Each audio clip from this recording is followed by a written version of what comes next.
Hey, welcome back to Girl Chat Sports. We are on episode 31, the big 3-1. That was a good year for me, I think, 31. How about you? Yeah, 31 was definitely a good year. Well, I'm Melissa, one of your hosts here. Welcome, and also along with me is Stephanie. Today is my 12-year anniversary at my job. We had some shots before I got off today, so feeling a little good. We're trying to get Steph a little loose today, so she's had some shots here at work. Well, congratulations on the 12-year. That's an accomplishment for sure. I'm a survivor. Yeah. Lucky for her, her employer, they get to get little pins and stuff every year. My job, I get to be acknowledged every 10 years or 15 or 20. So we love a job anyway because it has all the other perks around it. Anywho, let's get into some sports. Major weekend. I guess we could start with NFL, of course. There were some great games. Man, did you see that Cowboys Steelers game? Especially for our team. So we'll start with your Cowboys. All I can say is I think it's come to a point in my life where I'm now a temporary fan for every team that plays the Cowboys. You have that much hate. Like, I literally was cheering hard for the Steelers. Like, come on, Ben. Well, first, and then, of course, let's talk about, I have Ben Roethlisberger and Brown and Le'Veon Bell all in my fantasy as well. So I'm trying to root for them as well. But at the same time, I'm like, I cannot believe the Cowboys are this good. I really thought that you were going to say that you were officially a fan as opposed to... I will never be an official fan of the Cowboys. I am a fan of Zeke, and I am a fan of Dak. I just couldn't believe that the Steelers once steel curtain let Zeke run through them like twice. And not just, one touchdown, but the second one was like with 9 seconds left in the game to win the game. Yeah, so I'm telling you that it was such a shock. We were stressed out the whole entire game watching it at the Cowboys bar. It was back and forth, and it was truly Where's your bar at again? I forgot. So it's called Red Label, and it's on Sahara between Las Vegas Boulevard and the I-15. All you Cowboys fans should come check it out. Check it out, and you can cheer on with her, and her Cowboys. Oh, but what a game. Ezekiel Elliott has 1,005 yards so far this season. Yeah. And he's on track for probably 2,000 yards in his rookie season. There's a couple rookie records to break. I think one of them was Eric Dickerson's and for the Rams back when they were St. Louis, I think. I don't know if that was they might have, with Eric Dickerson might have been LA back then. I can't remember exactly.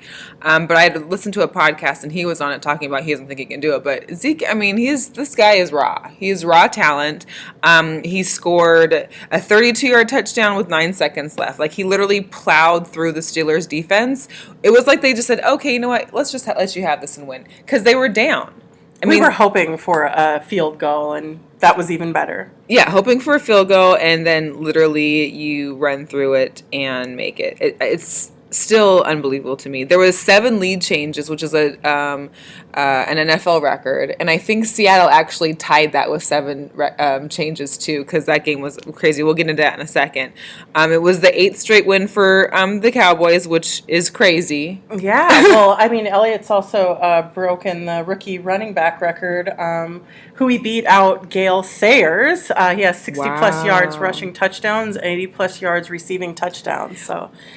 And he had 3 touchdowns just last game. That was just by himself. 3. And then we have Dez. Dez actually had a really great game, too. He had 116 yards. He had, but that was just off of 6 passes, which is great because he had, I think, a 50-yard touchdown, if I can remember exactly. I know it was over 40. I want to say it was 50, though. But great game for him as well. Definitely the best game of the season so far. And he was definitely running on emotion since his father had just passed away the night before. And that is crazy. His father passed away the night before. He was there for his game. And I cannot, I don't know exactly their family history. I know a little bit that I've just read from articles. It sounds like there was some pretty,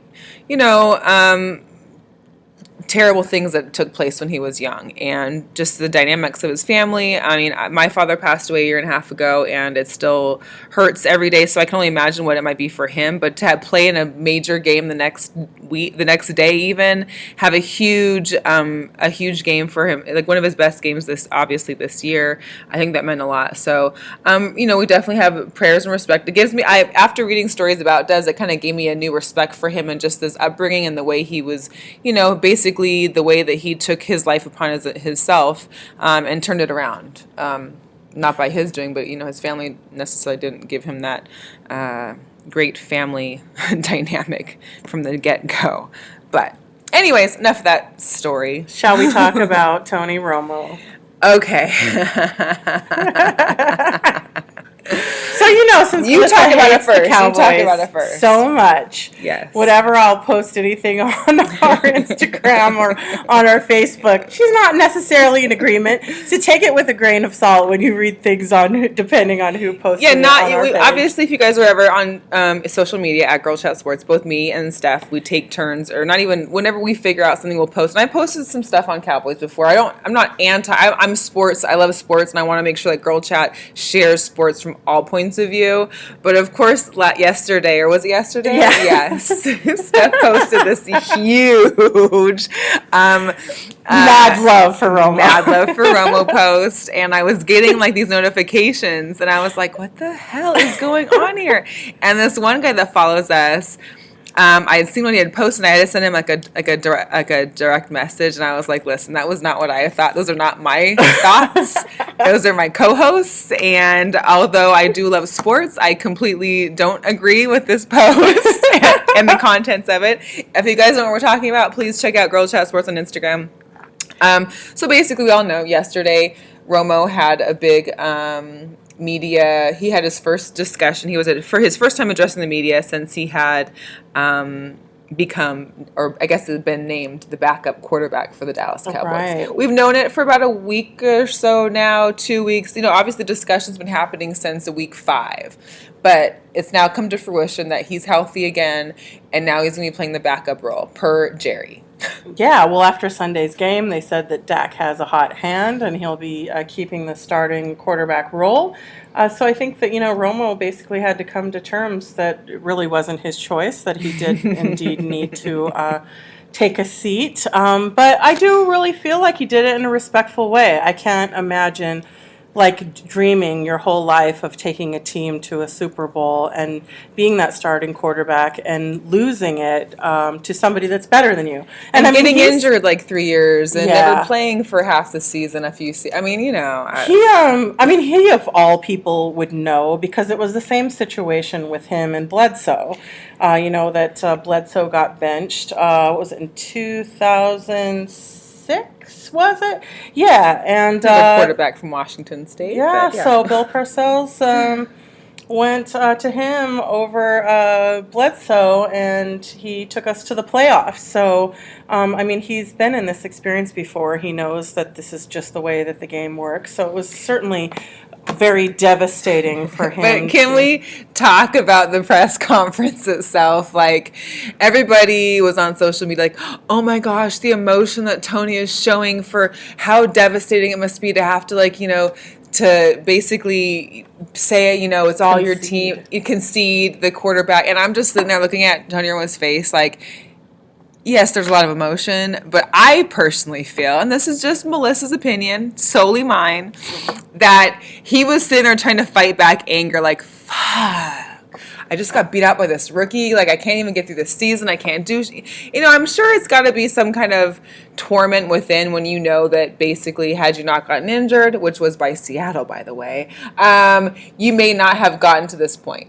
We don't know. Dak could have been sitting on the sideline, and, Tony could have had them at 6-3 by now, or, we don't know. Right. Well, I definitely think that he still has a lot left in him, and being in his shoes, I think it would be very difficult to have to basically bite that bullet. I think also it would have been helpful had he wrote his own speech. I think that the way that the speech went wasn't very personable, and I don't think the way that he literally read it per each word at a time, it just made me look okay, somebody from PR said, here, Tony, get on the podium, you have to say this, because it's time for all of the Cowboy fans, young and old, to agree and understand that you're okay with this. That's what I feel. I feel like it was kind of here, now do this, And, I know he's upset over this whole thing, but it was just like, it didn't feel like it was him really talking. It felt like someone gave him words, he had to read them, and he was upset and emotional because, granted, yeah, you've been with this team for this many years,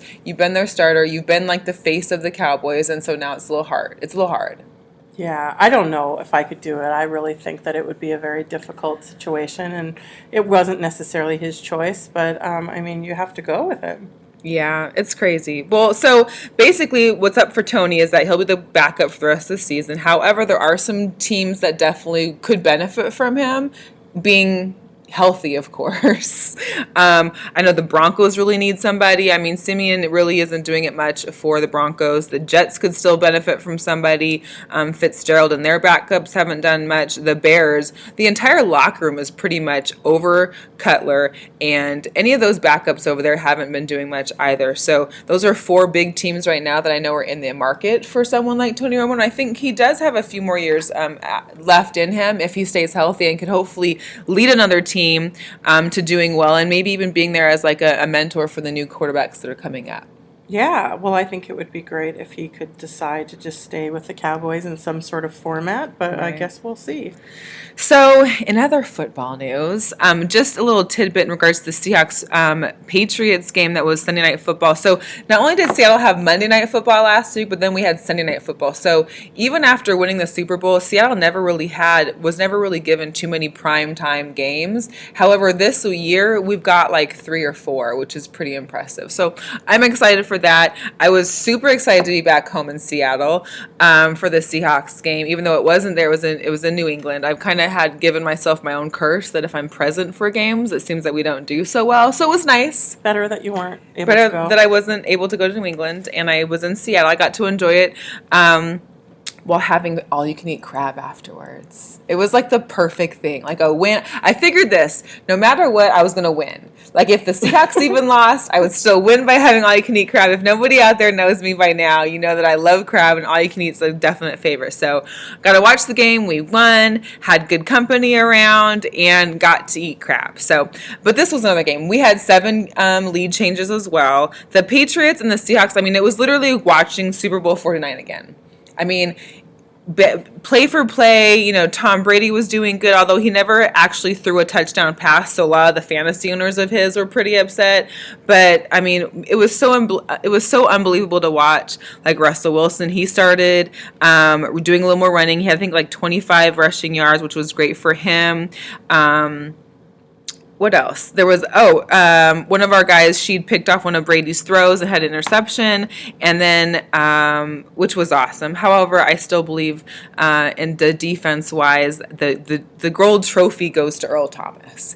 He had a hit on Rob Gronkowski that was like, I mean, everybody in the bar, anybody around the world heard this hit.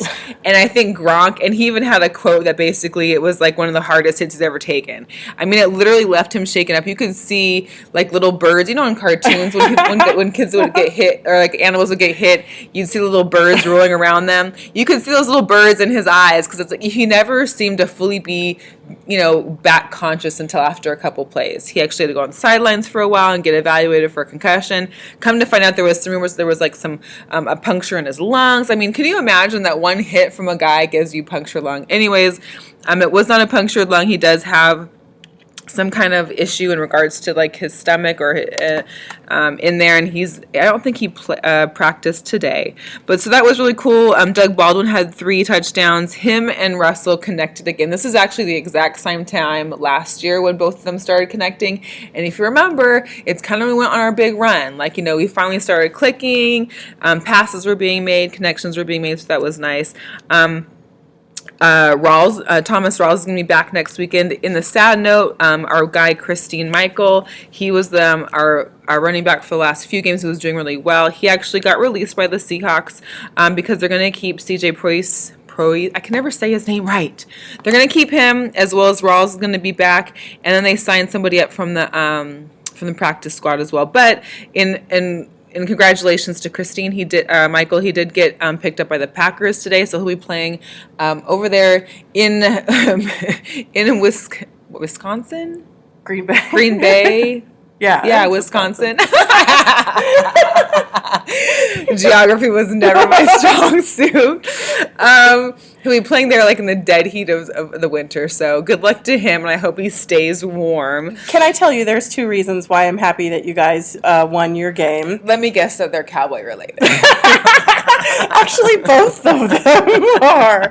By you guys beating the Patriots, that made the Dallas Cowboys #1 record in the NFL right now. Oh, yes. And dropped them down to 3. Your Seahawks are in number 2. Number 2, the power rankings, But also, Tom Brady is no longer the favored to win the NFL MVP. Right. It actually dropped him down to 11-4 odds, and guess who's number 1 right now? I'm guessing it's a rookie. Ezekiel Elliott is favored with 5-2 odds on getting that MVP. That's so crazy. What was so crazy in the last part of this game, though, was that basically the Patriots had an opportunity to win the game. They were on the 1-yard line, which is very eerily similar to the Super Bowl 49. They were on the 1-yard line. They had about 4 opportunities to score and did not. They then tried to pass on the 4th down to Rob Gronkowski in the end zone, who did not catch it, was covered by Cam. Thank God for Cam Chancellor being back, because he was on Gronk like flies on shit. That's one of my dad's old sayings. I mean, he was stuck on him, and he did great and literally made a difference. He really made a difference. So we basically beat the Patriots without even having Michael Bennett there, which was kind of sad, because I really wanted to see Michael Bennett, because his brother plays. Obviously, Martellus Bennett was a tight end for the Patriots as well. But anyways, so both of our teams won. Both of our teams had great games. Both of our teams are 1 and 2 in the power rankings, and I'm okay with being 2 because we're coming back. We started off pretty slow. We lost to the Rams, but now beat the Patriots, so it's kind of like one of those things that happens, you know. One other little tidbit of Seahawk news. It was announced yesterday as well that Russell Wilson is partnering with the Sonics Arena Group to bring the Sonics back. There was an article about him that he had wrote in regards to him and his brother playing NBA Live back when they were younger, which was only 10 years ago. But they were playing NBA Live, and he always picked the Sonics. I'm guessing it was like the Kemp-Payton duo. And this is like back when the video game was like, he's on fire. So it was pretty cool to listen to his own experience being from the East Coast, but having ties to the Sonics at an early age. And now he wants to help bring those Sonics back. Yeah, potentially even maybe an NHL team. So, which would also be awesome. What I didn't know is that there was an NHL team in Seattle that won the Stanley Cup back in 1917, I believe. I don't even remember the name. But I was like, wow, I had no idea. Interesting. Yeah. If you build it, they will come. They will. So we're going to take a commercial break real quick, you guys, and we will be right back with a little more NFL, some more college news, and don't forget, we've got arms of the NFL coming, and a little discussion about McGregor and Mayweather. That's a hot topic right now. We'll see you right back.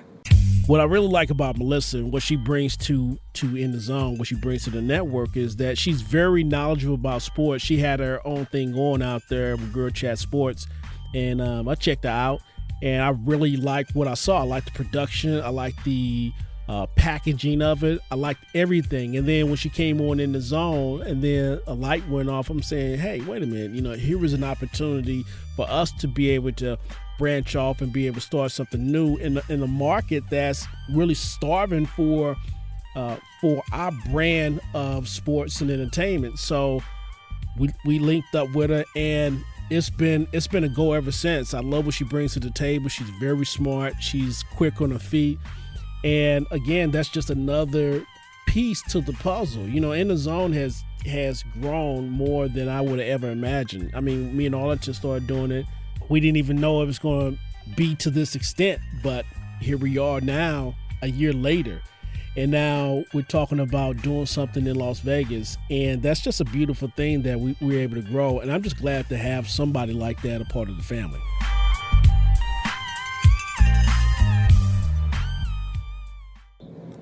Big shout out to the guys over at In the Zone Network, and thank you for all the lovely words there, Mr. Palmer Alexander, and also shout out to Arlington Lane over there at In the Zone Network, and all the guys in the network.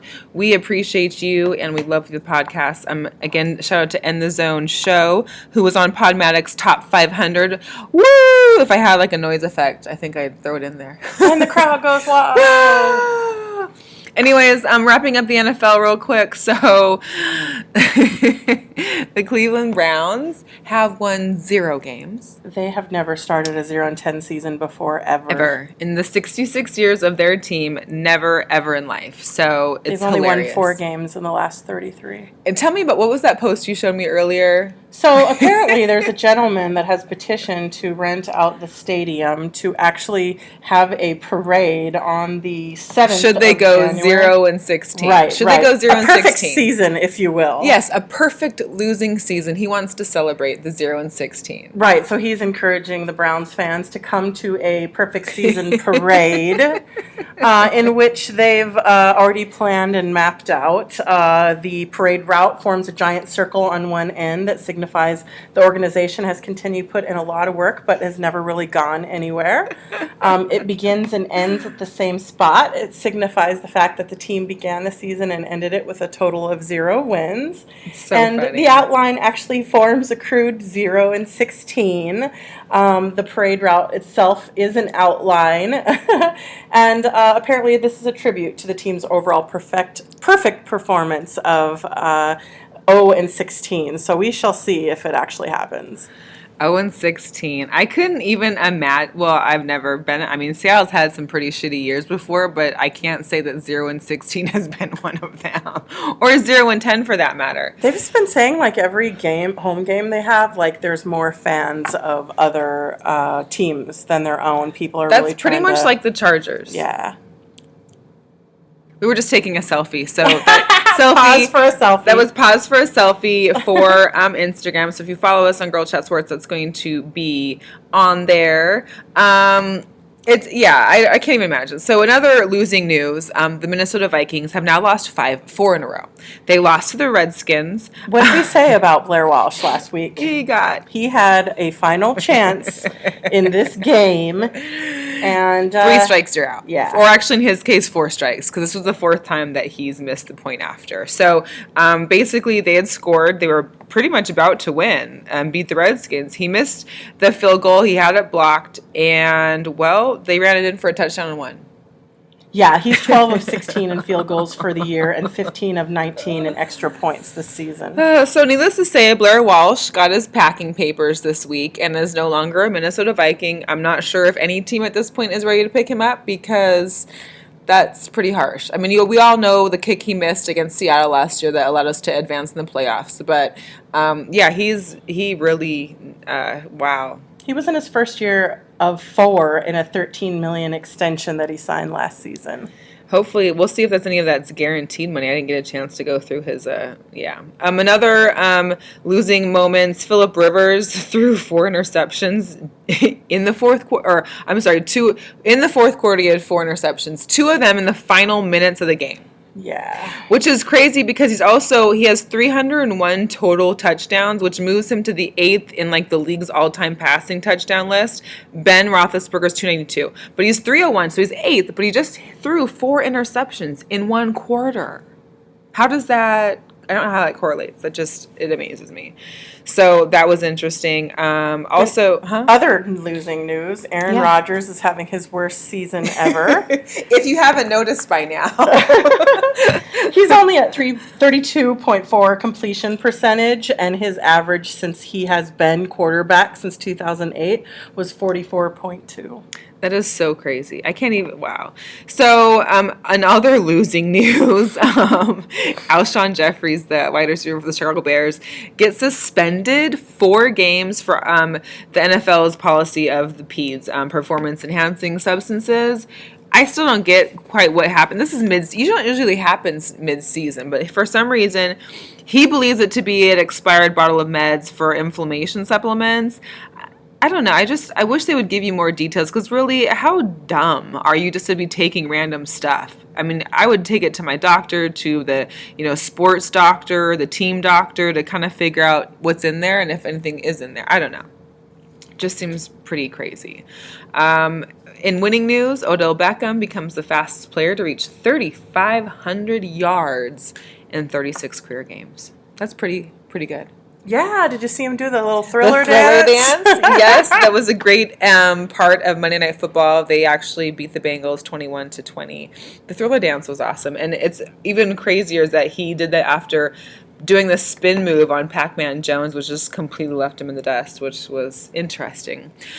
So real quick in fantasy, there was some highs for all those like myself who had Marcus Mariota in. He had a ridiculous game. Ryan Matthews, of course, had a wonderful game. Cameron Brate, tight end for the Bucks, really good game. Melvin Gordon again has an over 100-yard game. Le'Veon Bell again has an over 100-yard game with 2 touchdowns. Blunt for the Patriots had 3 touchdowns against us, and then Wilson had 348 yards and 3 touchdowns. Lows were, of course, Brady having no touchdowns. There was also no touchdowns for Wentz either, so there's still a few injuries out there. Ryan Fitzpatrick, no one cares about. Will Fuller has a hamstring issue. Travis Benjamin, wide receiver for the Chargers, a huge loss for them. But that just means that there's some rookies that are coming up a little bit. Sammy Watkins that was on IR, he's still not ready to return to practice yet, so that should be interesting. Larry Fitzgerald had a pretty hard game on Sunday. He was getting tossed around, ended up having like a neck injury, had to get an MRI, leaving the field at some point, came back. So interesting for him what will happen. There's going to be some your boys, the Cowboys, get the Ravens at home this weekend.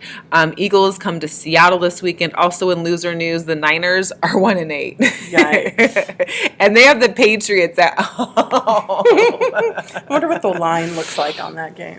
I mean, all I know is this. You don't want to piss off Tom. Tom's upset he lost to Seattle at home. So I can only imagine the onslaught of pretty Tomness that's going to be coming to the Niners stadium. So should be pretty interesting. So college football. Here's the issue that I have today. I was in Seattle this weekend.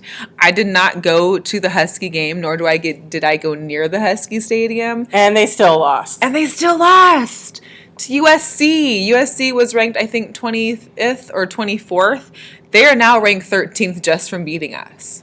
Yeah, I think that they were 1-3 to start the season and then picked it up from there. Won 6 straight games since. Their running back is ridiculous. He plays like, I want to say he's like a Jamaican and plays like 6 positions. But anyways, he is amazing. The Huskies were down at half, which is the first time they've been down at the half since this entire year. They also had a 12-win streak that dates back to last year.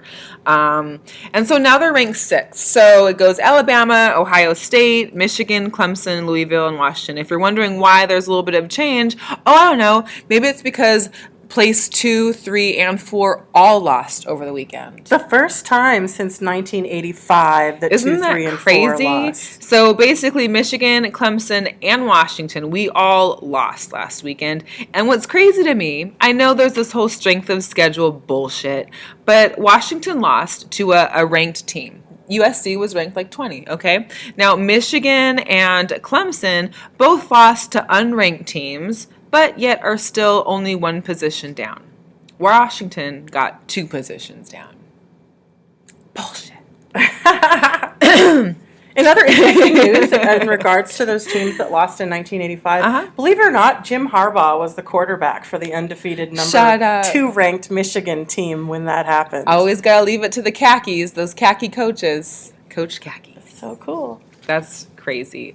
So let's see. There's a couple good games this weekend. There's Oklahoma versus West Virginia. They're 9 and 14. USC has their game against UCLA, the inter-city game. Washington State, which is now 22, plays Colorado, who's 10. Florida and LSU goes at it. So it's the Battle of the South down there once again for LSU. You guys lost a linebacker. Broken leg? Azim Victor. Oh, that's going to hurt a little bit. A little bit. It will hurt a little bit. I can't lie. However, I'm hoping that Mr. Peterson as well as Browning have kind of figured out that playing this little nice guy approach to football isn't working because they just weren't playing themselves. I felt like there was a whole different team that was playing on last Saturday, and I'm still a little upset over the whole loss. But we're still 6th. We still have a slight chance of getting into the playoffs. I'm just putting all effort into it. This game against Our game coming up this weekend is going to be really important for us to win. I think it's Arizona. And then we also have the Apple Cup, which is next weekend over the holiday weekend against Washington State in Pullman. That's going to be a big factor for us because Pullman is probably like negative 10 degrees right now. So enough of that. Also, we haven't really talked about it much. We'll talk about it more probably on our next show. College hoops is back. Basketball is back. Yes. And I know my Huskies were pretty good. My Husky girls made it to the Final Four last year, so I'm really interested in seeing them. We've got the UNLV guys and girls. Of course, the girls, Gonzalez twins that we did interview. Well, not two, but we Girl Chat Sports interviewed last season. Those girls are beautiful and talented as well. Yeah. So a little bit of NBA. What about your Lakers? How are they doing? So Julius Randle had a triple-double against Brooklyn last night, which was pretty impressive. We actually assigned our center, Ivica Zubac, to the Defenders. He was our 32nd overall pick, and I do believe that he did really well during Summer League, but apparently he's been dropped down to the Defenders. And we have the 5th best record in the Western Conference, and I feel pretty happy about saying that since you know how our last 2 seasons have been. Well, it's funny, Kobe, who we all know I can't stand, he leaves and you guys do good with rookies. I mean, you guys got a rookie team, a rookie coach, Mr. Luke Walton, and you're doing better than you were with Kobe for the last 2 years. I'm going to attribute some goodness to Luke Walton. He's doing a decent job with these young guys. Basically, it's because of you, Kobe Bryant, that you all sunk for the last 2 years. Anyways, I thought it was funny, Nick Young, who does play for the Lakers, he said that God gave him the name Swaggy P, which is his nickname, Swaggy P. God came to him in a dream and basically had called him Swaggy P. That was what he had mentioned during an interview on a different podcast that I had heard. I thought that was hilarious. And the Pelicans, who had been 0-8, I believe, or 0-9, they finally won the game. So congrats to them. Also, trade talks for Klay Thompson leaving the Warriors. We should see where that goes. They're talking maybe the Celtics, which would be interesting. So Isaiah Thomas. I read that was actually a rumor. Oh, really? And that indeed they have said that they are not going to be trading him. So you know, there's always those chances. They always tell you no, and the next thing you know, you got like a slip in your locker room. And yeah. Well, I guess apparently they're also talking about a trade to Miami, which would be a good move for them. But yeah, it's all just rumors. Wow. Don't believe what you heard. Little tidbit, obviously, you know, our podcast is based in Las Vegas, so we're kind of big on, you know, whatever boxing, MMA stuff is going on. There was a huge fight this weekend that I actually got to see while I was out in Seattle. It was the McGregor fight and Alvarez. McGregor won hands down. I mean, this guy is phenomenal. He is the Mayweather of MMA, even though Mayweather believes that he's an elephant and McGregor's an ant. And elephants can't be described or in the same conversation as ants. So this whole thing about McGregor possibly having a boxing match against Mayweather, McGregor wants it to happen, but he wants like $100 million supposedly to do this. And Mayweather pretty much believes that he's just above and beyond everything. He's like, well, how can he even be, you know, in the same sentence as me when he's never made the kind of money I've made. And here's my thing. I don't care how much money you made over a fight because boxing obviously has been around a lot longer, has a lot more money in it. You're going to get paid really well. MMA is newer. It has, you know, less money. Still, there's a lot of money to be made in it, but you don't get those same kind of contracts you do in boxing. So yeah, he hasn't had the opportunity to make that kind of money, but this guy has power just like Mayweather does. And I can't say that maybe McGregor would win in a boxing match, but I know damn well McGregor would kick his ass in MMA style. And I would love to see that happen. Different rule. That's just my take. I don't know how you would. So that should be interesting to see how that may fall out. Also, McGregor wants to be basically like not a partial owner, but has some kind of you know, stake in the UFC as well, which, you know, he believes he's, you know, done the work. He basically, since he won that fight on Saturday, he's the first person to hold a lightweight and a featherweight title at the same time, which is really crazy too. So anyways, one little uh-oh, I guess you could put. I like to always say like an ah or an oh moment. Well, mine's going to be an uh-oh moment. Mr. Von Miller, who was better known as John Doe in some recent court documents. He's trying to block or sue a woman, Miss Elizabeth Ruiz, from releasing a sex tape that they made in Cancun. Here's the deal. I was in Cancun the end of June. They were in Cancun in June. I'm just wondering where they were, because I would have wanted to see Von Miller in Mexico. But not in that particular position. Of course. Maybe just some dancing or something, but yeah. So that's interesting. Apparently she's been trying to extort him for money for a while now, and he basically took it to a legal team to try and keep the hush-hush on it, which is interesting. And looking at her pictures, I don't know, Vaughn, you could have, I don't know how many tequila shots he had, but... Real quick before we wrap up as well, just congratulations to Michael Jordan, Kareem Abdul-Jabbar, and of course Vin Scully, who retired from broadcasting the Dodgers this year. They're recipients for the Presidential Medal of Freedom, which is the highest civilian honor in this country. Basically, it's for those that make a significant cultural or security contribution to the U.S. or international contributions in the areas of culture and world peace, and they will be giving that honor on Tuesday. So it'll be actually sent out live. It'll be like a live feed. So I'm interested to see that. Of course, you all know I'm a huge Michael Jordan fan, and I'm very happy to hear that. As well, there are 5 players that have met or going to meet in Congress to discuss race issues. Those players being Anquan Boldin, Josh McCown, as well as Malcolm Jenkins and Andrew Hawkins. So that's interesting. I'm glad that there's actually some continued talks, and I'm glad that these guys are taking time out to make those kind of conversations happen. Yes, I think it's time for some arms. Of the NFL. Boom! Chaka-wah-wah!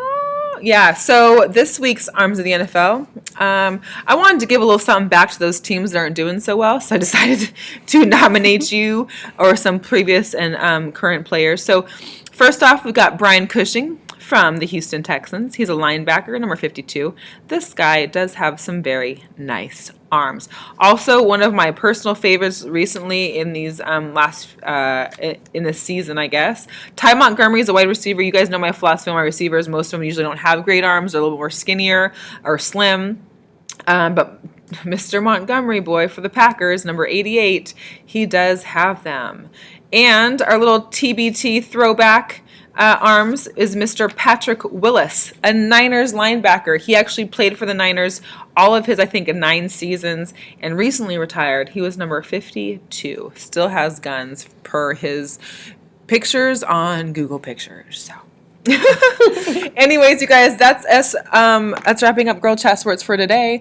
I know for next week is a holiday weekend. I have family in town. I know Steph's got some family here, so we're not going to have our podcast next Wednesday. I think that's the 23rd, but we will be back the following week. So please keep in touch, keep in tune. Feel free to email Melissa or Stephanie at GirlChatSports with any comments, suggestions, topics you want to hear. If you agree with our take on sports or our teams, if you want to talk about Tony Romo at all, you're welcome to hit us up. Find us on all social media at GirlChatSports on Instagram, Twitter, Facebook, Snapchat, and find Steph at S_wash. And you can find me at Seattle, the number 4_life, LIFE. We really appreciate you guys taking the time to listen to us. Please share us, like our stuff on YouTube as well as SoundCloud or Podomatic. We really appreciate it. Have a great Thanksgiving. Have a great Thanksgiving. Gobble, gobble, gobble. Thanks for checking out another great episode of Girl Chat Sports. And remember, we don't have balls, but we know how to cover them. Until next time, guys.